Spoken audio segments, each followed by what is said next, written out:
Just takes a little effort, we can work it out. These things go hand in hand, know what I'm talking about. Can we have one without the other, one without the other, yeah. One without the other, one without the other, yeah. We made it through the test, yeah. Strengthening love and sex.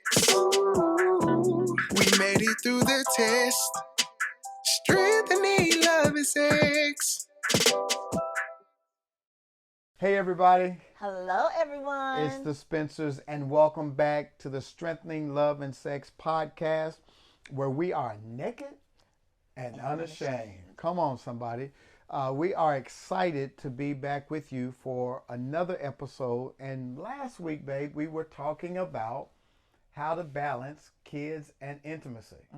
You know, everybody's gone back to school, they're getting back into the rhythm of life this second half of the year. And the challenges are the PTA meetings, dropping off at school, making lunches, going to work, homework, all of that. All of it. And we have to figure out, how do we balance all of that and still find love, time for love.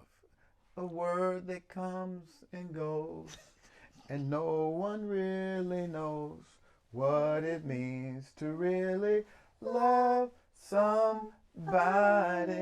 All right, singing is not our strong suit, but we got a song for everything. Yeah. Listen, the thing we touched on last week, we talked a little bit about self-care. You remember that? We did. How important it is for self-care, and it just really brought out some more thoughts. We were thinking some more about how important self-care is. Because watch this, you cannot adequately experience pleasure in your sex life if you're exhausted, if you're anxious, and if your mind is racing. Absolutely right. You have to take care of self. Again, can you reiterate, babe, how important self-care is to intimacy? Self-care is so important to intimacy because it allows you to fully be present with your spouse. And if any of those things are going on, like Stacy mentioned, if there's too much going on in your head that you can't kind of put away to the side on your to-do list, or if there are too many things that you're running with the children, or even at work, you have to take care of self. I always like to say, if mama's not happy, nobody's happy. So that means we definitely need to take care of self. I definitely believe in happy wife, happy life. I also believe that men need to be happy. Women need to be happy. And sometimes we have to pull apart to come back together so we won't fall apart. Right. The Bible says that even Jesus withdrew to lonely places. And I think in marriage, 80% of what you need in the marriage comes from your spouse. But the other 20 is up to you. Right. And so we're going to talk about the 20%, right? What it means to really do some self-care. And so one of the self-care practices that I do is exercise. Not many years ago, I was having heart palpitations. Stress had taken its toll on me at work. And I ended up going to a health resort and talking to doctors and doing a battery of tests. And it was discovered that I had an extreme amount of stress that had depleted my good hormones. Okay. And the doctor said, at the level of stress that I'm dealing with as a mega church pastor, I need to be working out with the equivalency of a professional athlete. And so that necessitated me going into the gym 5 times a week. I go to the gym at least 5 times a week. And I try to get my wife to get up and go with me. She's like, the doctor didn't tell me that. No, he didn't. Going to the gym sometimes stresses me out. So I'm telling you, baby, it helps me. It gets my mind clear. I get rid of that cortisol. It frees me up to think. I've lost weight. Some of my best ideas come when I'm working out. I sleep better. It's helping in my love-making department. But, watch this, fellas. Working out is a natural way for building up your testosterone. As we get older, I'm 55, be 55 this year. As we get older, testosterone levels drop. Testosterone has to do with how we think, our stress, our weight gain, how we sleep, and our sex life. And so all those are important to me. And so working out is good self-care. And to be transparent and honest, this woman right here is doing a great job of working out. Tell them about your workout plan. My workout plan. I made a promise that I would, because for whatever reason, my husband likes for me to go to the gym with him. And so I do it as a part of spending time with him, because I find ways around the house to work out. Such as when I'm vacuuming downstairs, I use the right arm. When I vacuum upstairs, I use the left arm. When I'm brushing my teeth, I'm doing my squats and my Show us how you do it. We ain't gonna do that. Okay. She squats while she's brushing her teeth. It's so cute. So I get my other little things in, but I do know that he enjoys me going to the gym with him, and so I acquiesce. I appreciate that, and the bonding that we have together is great. But the days that she's not there, I am in my self-care mode, because I realize it's not just for vanity; it's for sanity. Ooh, okay. It's not just for vanity, it's sanity. I need to clear my head and get this stress off of me. And so self-care is exercise. You must take care of the temple that God has given you. You only got one body, right? What's another way that we can practice self-care? Another way that I know we like to practice self-care is that we occasionally will get massages. Oh, man. So it is so necessary to have someone that's a licensed professional be able to get those knots out, because sometimes I know I'm a stress carrier in my shoulders and my lower back, and so sometimes I feel like my shoulders are up to my ears, but that'll help relax those muscles so that I can be present and do what I need to do for my husband and for my children. So that's one of the things, getting massages. We like to go get our nails done together. Stacy may get a pedicure while I'm getting a pedicure. So we do that. You're giving a lot of great tips. Okay. And I want to go back on the massage thing. Okay, let's go back. If I could get a massage every other day, I would. Massages are so important because, like you said, we carry a lot of stress in our bodies. Black folk in general carry trauma in their bodies. We carry trauma from our ancestors in our body. So that Montgomery brawl that we saw, the reason there was that kind of collective reaction is because they were there. Lord have mercy. They were there at the dock where slaves were sold in Montgomery, and they were on a riverboat called the Harriet Tubman. Harriet Tubman, yes. When they saw that black captain being beat down by those 4 or 5 white men, something triggered in their bodies to where they all reacted and like, not anymore. You don't know how much stress and collective grief and pain you carry in your body. And it's important that through massages and somatic work, body work, that somebody is able to go release that stress, that pain out of your body. It's not just about muscles having tension. It's about you getting back in touch with your body, allowing your body to speak to the therapist. The therapist feels your body and they feel the different areas that you have been carrying stress. And then later on, we'll probably circle back and talk about somatic work in the sense that some people are locked up because of trauma. Some people are locked up because of past pain they have not dealt with. And there are certain regions in your body that has atrophied or been closed off. The energy channels are closed off because of the pain that you subconsciously carry from past trauma. You're missing out on some of your best sex and best intimacy because some of your body parts have shut down because of the trauma you carry in your body. Professional massages start that process. But the somatic body work that we'll teach on you later, that actually releases some of that trauma so that all the energy channels in your chakra in your body are open up so you can fully receive all the pleasure. But self-care, massages are very, very important, a good way. Now let's go back to your nail Your nail. You get your nails done how often? Every 2 weeks. And why do you do that?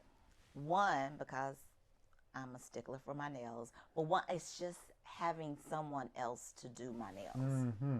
You know, even when I go to get my hair done, just having someone else to massage my scalp, or they're, giving me a manicure or a pedicure, just for someone to take care of me in a manner that I can take care of myself, but having that professional be able to do that. And sometimes, ladies, we are caregivers to so many individuals. We're becoming of an age where we're starting to take care of our aging parents, and they need us, our children need us, our spouses need us, but we need to let someone else take care of us in a healthy way. That's a great point.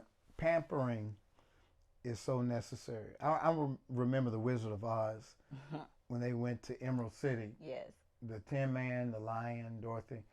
You remember everybody got what they needed, right? The straw man got some more straw put in it. The Tin Man got buffed and shined. The Lion got a perm. Dorothy got made up. Everybody got some self-care. And I think it's important that we get what we need. Now, I am a metrosexual, which means I don't have a problem going to get my nails and my feet done. They call it mani-pedi. And just that hour of somebody else tending to me, doing something that I wouldn't normally do for myself, it helps. And I get it. Some of y'all don't have the discretionary funds to.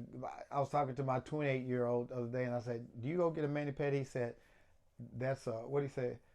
That's a luxury, not a necessity." And I feel you. So you may not. It may not be in your budget, but find something that is where you can go and just escape for a little while. Another thing I think is important, babe, is to go get some help in terms of therapy, talking to a counselor or a therapist. Absolutely. I was reading something today. It says that suicide is at the highest rate that it's been in a while. Wow. With so much volatility, we live in a VUCA world. Volatile, uncertain, chaotic, and ambiguous. VUCA. And with that, there's so much mental strain upon people that some people feel like there's no way out, and so they think they have to take their lives. That's not the only way out. You got to seek out some counseling. The Bible tells us that there's wisdom in the multitude of counselors. The Bible describes Jesus as a wonderful counselor. And a lot of time we have this stigma, especially in the African American community, that counseling is for crazy people. Right. Can you speak to that? Why that's not true? It's not true, because licensed professionals, counselors, they're able to tap into what is really going on with you, especially when you're honest with them. Now, counseling will take more than 1 or 2 sessions. Of course, you guys have to build up trust, but a lot of times African Americans think that, oh, I'm good. Black people don't get counseling. I'm not crazy. But it is something that is necessary when you can't come to a resolve on your own. You need to have someone else that is unbiased, that will help you work through some of these past trauma issues, our current issues, to get on the other good side. Yes, we need a little help, a little coaching. Just like we offer coaching to married couples in our Eden Circle group. And if you need help in your marriage, you need coaching, you should consider joining Eden Circle. But I have my own personal counselor. Rhonda has her. We've gone together to get marriage counseling when we needed it. Right. And it's helped because there are people that can give you tools that you don't have on your own. And so when you get to a place where you're mentally stuck, you're in a rut, it's okay to go seek out help. Everybody needs a coach. Everybody needs a counselor to help you get out of those rough spots, right? Right.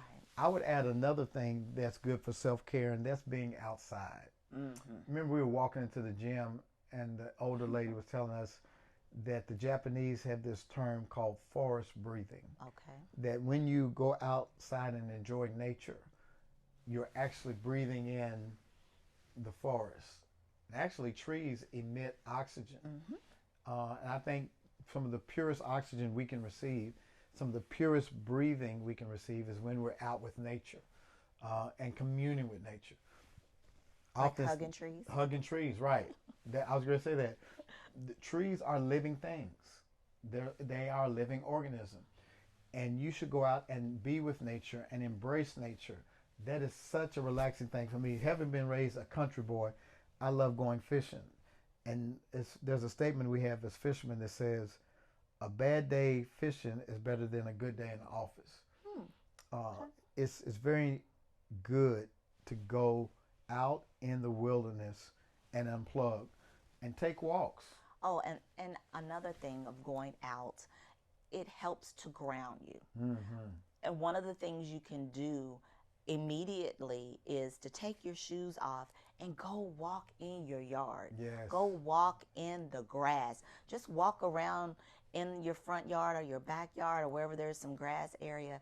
And that helps bring your sympathetic nervous system back down. And so you're feeling more grounded, more in touch with your heart. You slow your heart rate down, and then it makes you feel better. And breathing. I cannot stress enough how important it is in the mornings, as my wife said, to ground yourself, but to ground yourself in your breathing, right? So we talked about the cleansing breath where you breathe from your root chakra. You're seated, your feet are planted, and you take a deep breath in, right? And you exhale. Breathe in peace and exhale anxiety. And you give yourself affirmations like, I am enough. I am connected to God. I have everything I need. I am safe. Yeah. And the more you breathe and give yourself those mantras, and those mantras can be scripture, they can be words of affirmation that you speak to yourself because you have what you speak. And so before anything else jumps off in your day, make sure you start with breathing, with prayer, with scripture. And I would also say, babe, journaling. Can you tell them how important journaling is? Journaling allows you to get those innermost thoughts out of your mind. I have a number of journals. I have a journal that it's called Letters to My Mom. So because we would talk on the phone all the time, and I write in my journal like I'm talking to her. So that helps me feel more connected to her in heaven. And then just journaling my good, my bad, journaling my hopes, my dreams, my aspirations. That helps to get things off of my to-do list by journaling about them.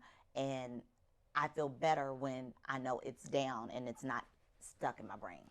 So let's bring all this together for people. Okay. Why are all these things, or what do all these things have to do with good sex? They all have to do with good sex because when you take care of yourself and you intentionally take care of yourself, you are better for your spouse. You're better for yourself. You have to be better for yourself, and you feel better where you want to do more. You want to be more intimate. You're not stressed out. You're not feeling yourself all tensed up. And then that invites your spouse in so that that connection is even greater between the two of you. I love that. I think in summation, what I would say is you're wholeheartedly present. When you are stressed and anxious, you are not able to give your spouse what they want. Right. So if I want my wife to make love to me and her mind is racing, or she's feeling sad about thinking about her mom, she hasn't journaled, she didn't get up and ground herself, she can't be fully present. She might not even want to make love to me. But if Rhonda has gone away and journaled, gone to get her nails done her retail therapy, we forgot about that one. Where she goes and sometimes she doesn't buy anything. She just likes going and picking up stuff, looking at it. And I have to let her do that on her own. because it doesn't make any sense to me that you put all this stuff in your buggy and then you put it back and walk out with nothing.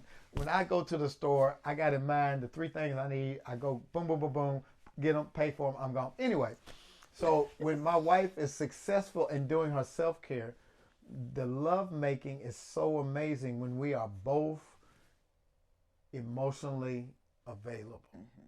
We're rested. Right. We are present. And, it talks about in the Wheel of Consent that the art of giving and receiving is knowing who it's for and who's doing the receiving and who's doing the giving. Right. But again, what I said at the top of the podcast is that pleasure is not accessible for somebody who's exhausted. Mm-mm. Pleasure, as a matter of fact, you can't give your spouse pleasure. You can only give them what they ask for, and it's up to them to be able to activate the pleasure that's within them when they're wholeheartedly present, when they're consciously, erotically conscious. Then the pleasure can be activated. But I can try to pleasure Rhonda all day, but if she's not present, she's not going to be able to receive what I'm giving her. Does that make sense? Absolutely. So we have to make sure that in self-care, we take care of ourselves first. The Bible says the greatest commandment is to love the Lord your God with all your heart, with all your soul, with all your strength, and to love your neighbor as you love yourself. Now, it's assumed that if I'm going to love my neighbor, I already love me. But if you have not loved yourself, glory be to God. If you have not loved yourself, you're not going to be able to love your spouse adequately. And I think self-care and self-love are equivalent. What do you think? What would you tell the ladies about self-love and self-care? Self-love, ladies, I think comes in stages because we are constantly evolving. We are constantly changing. And we have to love every little fiber, every hair follicle, every eyelash, every nail, everything about ourselves. And there are going to be times, yes, that we're not always going to be pleased with how we look on today or tomorrow, but we have to start by taking those little steps in loving ourselves. And that means doing something daily that's going to bring you joy, whether that's a cup of tea in the morning or at night, being able to read, being able to escape. But the loving of ourselves is so important. Yeah, and when I talk about self-love, I'm also talking about self-pleasuring. Okay. It's hard to tell your spouse what you like and what you prefer if you don't know what you like or what you prefer. And masturbation has been given a bad name. A lot of myths have accompanied masturbation. Oh, if you masturbate, you're gonna go blind. It's a sin to masturbate. Where in the Bible does it say that? It does not. Women have to be familiar with their body. Men have to be familiar with your body, and self-pleasuring does not always have to lead to ejaculation. Mm-mm. It's all about knowing what feels good to you, knowing your own pleasure centers, knowing how you want to be touched, what kind of rhythm do you require, and the only way to do that is by being familiar with your own body. So when it is that you're taking your Calgon baths, or you're showering, or you're relaxing in the bed, take that time to self-pleasure. Don't let that self-pleasuring, though, be a substitute for intimacy with your spouse, because we want y'all to spend more time together than you do apart. Absolutely. But again, there's going to be times when you're apart, or you may be on a business trip. Fellas, I would say this. There's nothing wrong with looking at the images of your own wife's body. You got a vault on your phone, you got some private pictures your wife sent you, and you want to pleasure yourself while you're away, or you want to FaceTime her while on your business trip, do that. I think that has integrity. Because for me, watch this, sexual integrity is when you are gratified by your spouse only, right? And so I don't see anything wrong if I am self-pleasuring but thinking about her. It's all about where your mind is. But I think self-care incorporates all of the things we mentioned. We talked about what? Exercise. Exercising. We talked about massages. We talked about going to the nail salon or to the hair salon. We talked about your retail therapy. Being out in nature. Being out in nature. Right. Self-pleasuring. All of those things are necessary because life is going to keep lifing. Right. You're still going to have to be parents. You're still going to have to go to PTA meetings. You're still going to have to go to work. But there has to be some time where you take time for yourself. Even God rested. He created everything he created, and then on the seventh day, the Bible says he rested. And so what is your Sabbath? What is your self-care day? And self-care doesn't mean you have to skip church. Right. You could have, but you need a day. You need an hour a day for yourself, and you need a day every week for you to commune with God. You need time to pull away from the grind. Anything else you want to say about self-care as it relates to building intimacy in marriage? I think self-care also involves keeping that date night, because it's important for you and your spouse to get out on a regular, just to look at each other's eyes, to do some check-ins away from the house if possible.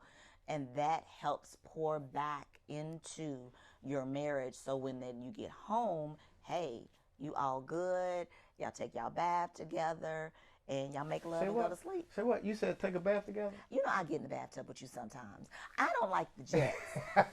That's a conversation for another day. My wife, she says sometimes, she's like, I don't want to sit in no bathtub. It's like sitting in your own dirt. And I'm like, but babe, I want to relax. And so the times that she does take a bath with me, it's cool because she sits on her end, I sit on my end. And I put my feet up on you. And she puts her feet on me, and we talk about our day and talk about where we want to go. And it's real cool. But yeah, I do believe there's times we need to come together. But don't forget to take time for yourself. I'm going to say something to the men, and then you're going to say something to the women, and we're going to close it out. Men, it's okay to take some time for yourself. That's what that man cave is for. When you come home from a busy day, you need to decompress. Go into your cave, but don't stay in your cave. You know, tell your wife, baby, I need to go in. I'll be out in a minute. Like today, I had a really hard meeting, and I had to come home, and I had to literally go in my office, close the door, and pray so that I could be emotionally present with my wife. Because what we don't want to do is project our frustrations from the workplace to our spouses at home. So if that means you got to take an extra lap around the block or go into your room to decompress, have a glass of wine, or get on your knees and pray, or take a nap, do whatever you need to do. But then come back and be emotionally present with the one you love. What would you say to the women? Ladies, don't feel guilty for spending time with yourself.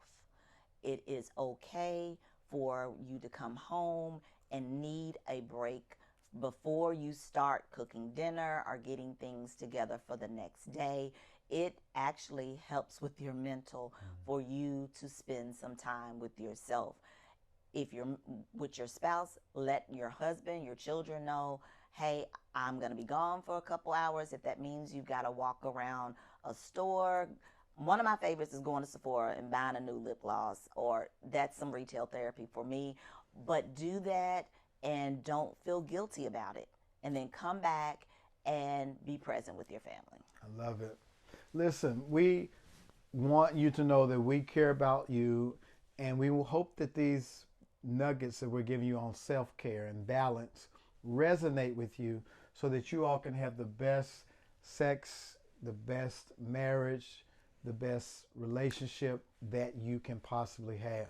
And there is a survey that Rhonda and I put together, kind of a wellness check survey for couples. And so if you would like us to email you that survey, simply email me at drstacylspencer@gmail.com, drstacylspencer@gmail.com, and we will send you that survey to see how well you and your spouse are doing in your marriage. and where you can improve in some areas and make your marriage what you want it to be. And then could you tell them about Eden Circle one more time? Yes, Eden Circle is a program that we have where we have couples that are in it, that we all are striving to do better in our marriage. In Eden Circle, we offer counseling. We have monthly master classes. We do quarterly meetups. We have a lot of things that's going on, but if it's something that you think that you want to know more about, please go to www.theedencircle.com, and all of the information is there. And y'all, we got a dance coming up at the end of September. Ron and I will be celebrating 30 years of marriage. Woo! 30 years, we still together, baby. We still together. 30 years of marriage we'll be celebrating on September the 22nd. We're having a sneaker ball called Diamonds and Pearls. I'm a noob. She's an AKA Diamonds and Pearls. Diamonds and Pearls are symbolic of 30 years. And so we want you to come kick it with us. It'll be on my Dr. Stacy L. Spencer.com website. You can go there, and through Eventbrite, you can purchase your tickets. And it's going to be awesome. We're going to have a live band, a DJ, a cash bar, dancing, food. It's about to go down. And so please come and join us, and we can't wait to celebrate with you in that way. If this podcast has been a blessing to you, do us a favor, subscribe to Dr. Stacy L. Spencer's YouTube channel, and share this with your friends. Come on, please. Share. Share it, subscribe and share. Subscribe and share so that other people can get to the place where you are, and that's naked and unashamed. We love you guys, and we can't wait to see you next time. Go and be blessed. We made it through the test, strengthening love and sex. We made it through the test.